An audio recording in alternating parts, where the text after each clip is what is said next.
Good Saturday morning, everybody. It is Saturday morning. We are watching cartoons. We're watching Clampett cartoons, which it makes it even better. And who is responsible for this?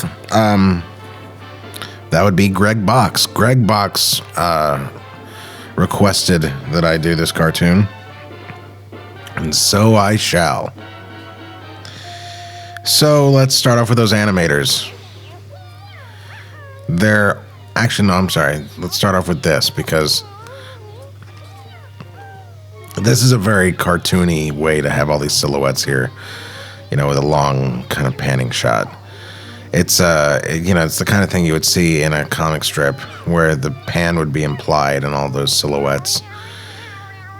And I really do think that that's a comic strip thing. I think that's a graphic holdover kind of thing. That's why they don't move.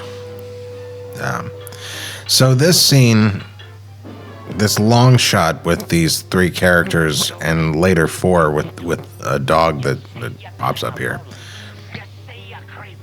It's notable to me because it's one of a few times in Clampett's storied career where he has his two best character animators, Robert McKimson and my personal favorite animator of all time, Rod Scribner, going back and forth within the shot, meaning that they don't cut away to another scene. And when they switch animators, the animators switch within the actual thing. And with a director like Clampett, with a director like Chuck Jones, even though Chuck would never do that, and most directors wouldn't do that, with a director like Chuck or a director like McKimson, you wouldn't notice the change because it's so important to keep the style the same. But with Clampett, he didn't mind so much. So it's more noticeable.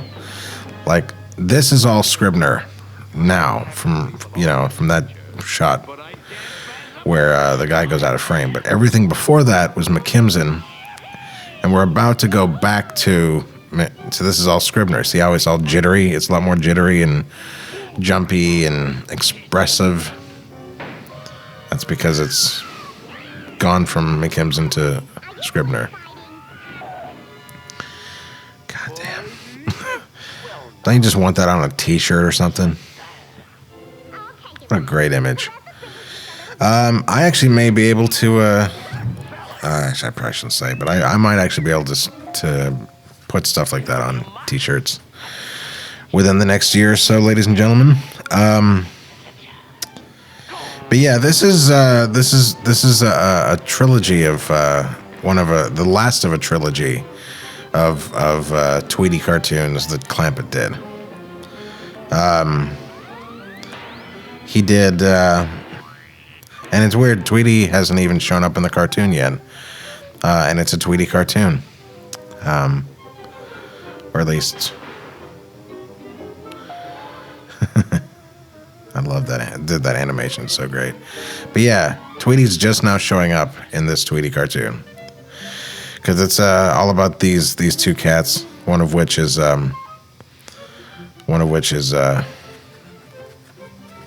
Jimmy Durante, or a reference to Jimmy Durante. But the other two cartoons with Tweety. This is the last one, by the way, that Clampett did. The other ones were A Tale of Two Kitties and Birdie and the Beast, where he said I thought I saw Buddy's Head in all of them. The first one was in 42, and the one before this was 44. And it should be mentioned that these cats evolved or devolved, depending on what you think, into Stimpy. John Cristofalusi was so obsessed with drawing these cats and drawing this cartoon, that he and eventually he loved the idea of cats with big bulbous noses. That eventually he came up with Stimpy that way. So there's a line here that you guys need to hear that I need to reference. So let me just bring the volume up here. Oh, look at that.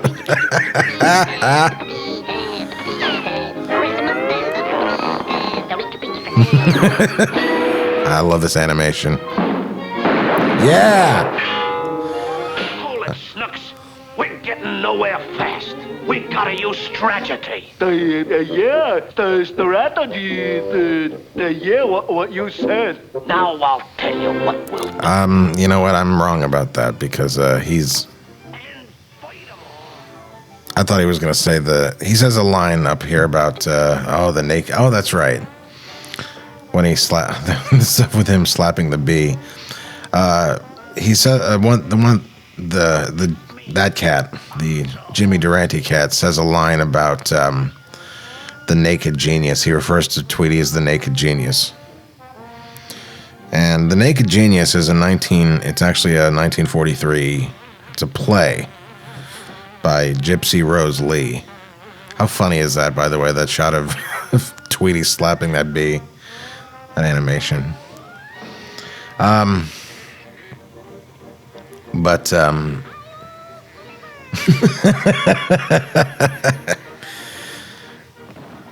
But actually, I think it's going to come up here. We don't necessarily need to hear it. The reason why it's worthy of note to call him the Naked Genius is, well, actually, let's. Here it is. Here's the line. Here comes the naked genius now. Yeah. Him being naked is actually part of why I'll just let Bob Clampett tell you about it. Things rolled along beautifully for several years, and then all of a sudden, the censors stepped in and they said, "Hey, that bird looks naked." So we had to put yellow feathers on Tweety and make him a canary. Yeah. So that's from, if you haven't seen it, it's a great movie. It's called Bugs Bunny Superstar. That's where that clip is from. Look at how cool Tweety looks, and look at the animation. Just, you don't need to make more than 3, but God, I wish he had. Anyway, see you next week, everybody.